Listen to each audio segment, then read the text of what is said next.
you're operating off of the presumption that men can be women, now you're going to end up naturally allowing men in women's sports because they are women, but they're not women. The objective truth is that they're not.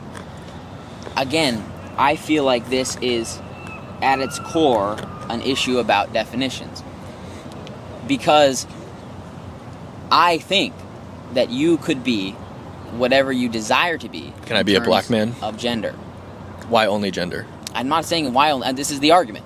But why only gender? Like, why can't I be a black man? I heard you used this argument against the last woman as well, and I was thinking about maybe a proper response. Harder when you're on camera, I guess. But I have to think.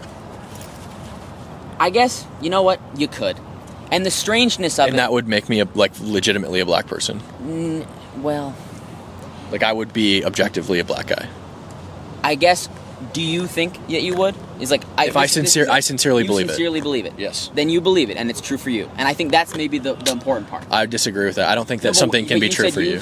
You sincerely believed it. I think that it doesn't matter if I sincerely believe it or not. Something can't be true for me. It's either true or it's not. It's objectively true or it's objectively false. And me being a black man is objectively false. I'm not black. I'm white. Yeah, I don't know if we should move away from, I don't think race is connected to gender in that way. But it's an analogy. So if you can just say I feel therefore I am for gender, why can't I feel therefore I am for race? Or what if I say I'm a lizard? Am I actually a lizard? At the end of the day, I think when it comes to the way you express yourself in society, it does not matter to the society, it matters to the way you express yourself. Listen, I'm not trying to make it illegal for men to wear dresses. I am just saying that it is an objective fact that if you wear a dress, that does not mean you're a woman. I don't think dresses or makeup or any of that is, even feminine. It's just the thing. I guess it's societally feminine. Sure, but what do trans people do generally when they're trying to present as a woman? They wear dresses and they put on makeup. But that's for gender performance. I don't think women should have to perform for a gender. I don't think men should. But I'm asking you, on average, what do trans men who think they're trans, that think they're a woman, what do they do to conform to that gender? They wear dresses and wear makeup. I think they do whatever makes them feel most comfortable in the gender that they are, which is female. It's not the gender that they are. They're not female. Female is defined as a person who falls into the sexual category capable of producing ova and bearing children. Okay, then by your definition, they're not. And that might be the end of the debate, right? But my definition is different, because definitions are fluid, and we both believe different things. And that can both be true at the same time. It's weirdly paradoxical, right? Because you will think they are a man who is masquerading as something they're not. And I'll think they are what they are, which is what they want to be. Would you say if I painted my skin brown and walked around this campus that I'm a white man masquerading as a black man? I would say you are being and doing what you want to be. Does that mean I want you in my social circles, or I want you to be around my campus? But I'm not a black man. It doesn't make me a black man. I'm not a black man. I'm pretending to be a black man. And that's exactly what men pretending to be women are doing. They're pretending to be women. They're not women. But if you... I guess it's at the end of the day, what do you want to do with it? Are you walking around in dresses because you like wearing dresses? My dad raised me with this in mind. He said, Judah, if you ever came home and said, I want to paint my nails and I want to wear necklaces, he said, I wouldn't start referring to you as a woman because I don't think those make you a woman. But he said, if you wanted to be a woman, then I would refer to you as a woman because that's what you wanted to be. I think that's wrong. I think that it's not true. But I don't think it's wrong. It's not. But it is. What does wrong mean? Wrong means for something to not be true, and it is not true. Okay, immoral is what I took that wrong. I don't care. As an adult person, I do not care what you do. I do not care if you wear dresses. I don't care if you paint your nails or wear makeup. It does not physically matter to me. What matters to me is simply the objective truth that men cannot be women, because I think that when you pretend that men can be women and you operate off of the let's move out of sports. What does it harm others? Why would we just eliminate one of the biggest places where it does harm people? If you want to move out of sports, let's talk about locker rooms, talk about bathrooms, let's talk about any space that is exclusive to a woman, right? Do you think it's comfortable? Co-ed dorms, if you have a dorm building that is only for girls, and the girls sign up for that dorm building thinking that they're only going to be rooming with a woman, and then they end up with a dude who has a penis and they have to change in front of that person, you think that's comfortable? Do you think it's safe? I don't think it's safe, and I don't think women should be put through that. To be completely honest, I think it depends on the people. Because any person who is like, I mean, any trans like person who has a penis and identifies as a woman, like, in my opinion, there are bad people and then there are people, and I think trans people can be both, like every person. I agree. World, I right? totally agree with you, but I don't think that means that we should force women to be co-ed dorming with a person with a penis. I also don't think that it means we should be forcing women to change in rooms but I don't think with men. Like, I don't know if we're forcing them into this. Right? So if you have a building that is not co-ed and it is just for women, and somebody signs up for that dorm thinking that they're going to be put in a room with a woman, and they're put in a room with a dude. There are systems in place for this, because if you are a woman who's uncomfortable by this, there are systems in place that let you stop. Great. Like, now you're labeled as a transphobe. So great. No. Absolutely. There is absolutely intimidation and social pressure to go along with whatever they say. 1,000%. I was talking to the other person about this. The difference between the two sides is I had a person walk up to this table, a transgender person in a mask, walk up to this table, rip the sign off the table, and then rip it up in front of me. And they did that in broad daylight with no consequences. And then I had a person who was so scared to tell me they agreed with me, they slipped me a note. I heard about that as well.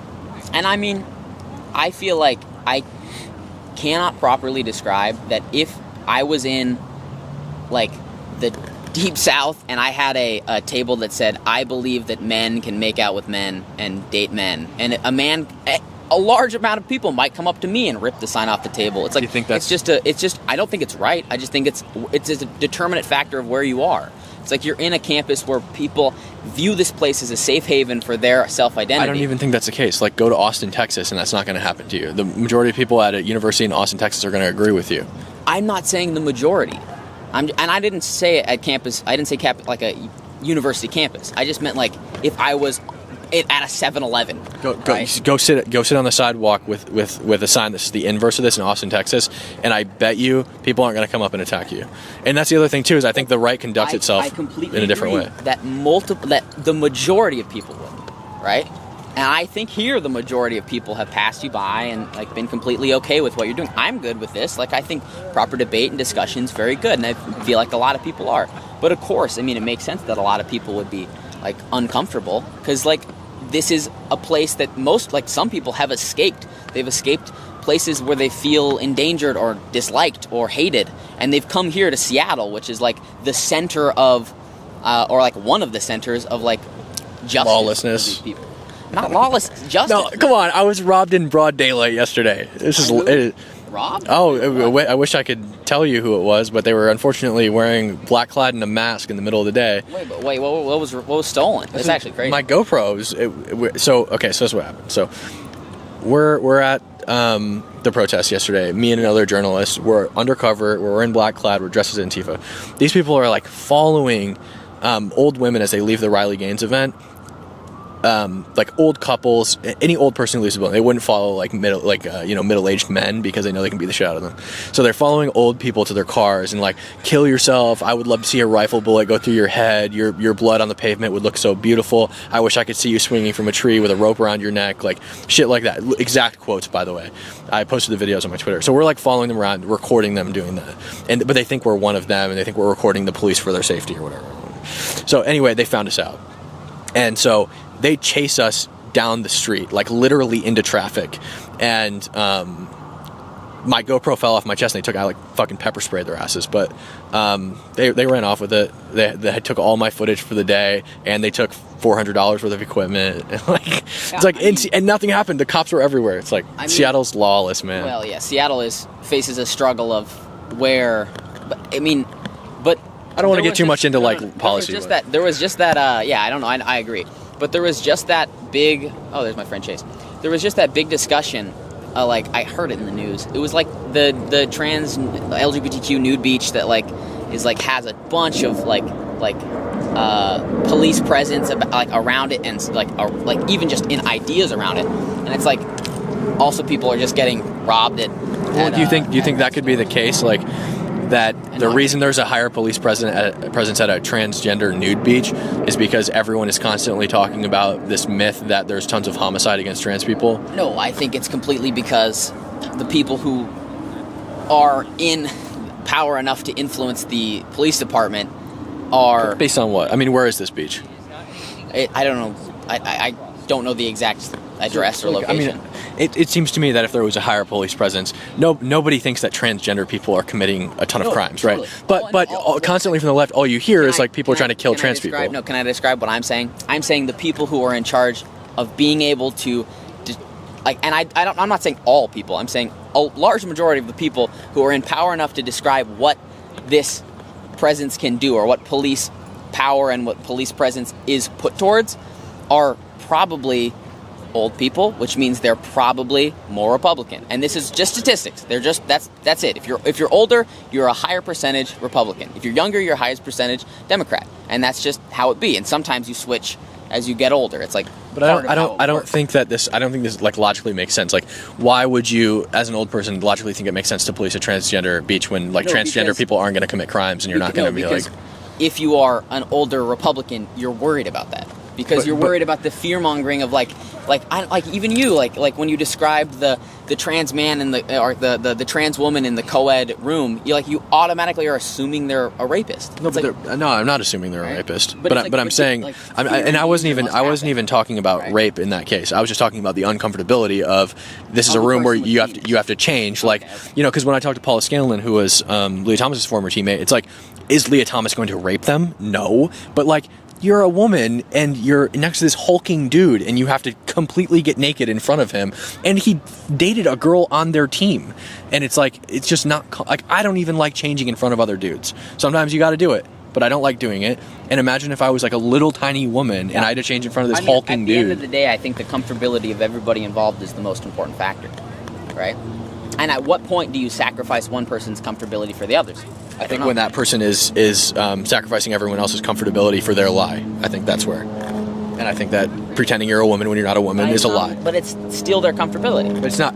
But what they're... Okay, so like if somebody said, I'm a dog, I need a litter box in the men's room, does that mean we should throw a litter box in there and it stinks and smells like piss, or like what's the deal? I think that is a completely different. Let's see, they're like kicking argument. The shit everywhere. Yeah, but trans human beings aren't kicking the shit. What if I say I'm a monkey and it makes me comfortable to throw my poop across the room at the wall? Like, does my comfortability now surpass everyone else's? I don't think trans people are calling themselves monkeys and saying they're going to throw. No, but they are lying, and their lies make other people uncomfortable. They're trying to seek comfort and self-love. It is untrue that they are a woman. If you are a man claiming you're a woman, it is untrue, which makes it a lie. And your lie makes other people uncomfortable. Okay, but at the end of the day, regardless, how do you get everybody to be as their most comfortable, right? I think if other people need to lie and be uncomfortable for your comfortability, I don't think that comfortability should be appeased. Okay, but if I said I feel most comfortable, my name's Jeffrey Dahmer, I feel the most comfortable slaughtering gay people in my apartment, I shouldn't. All I'm saying now, great.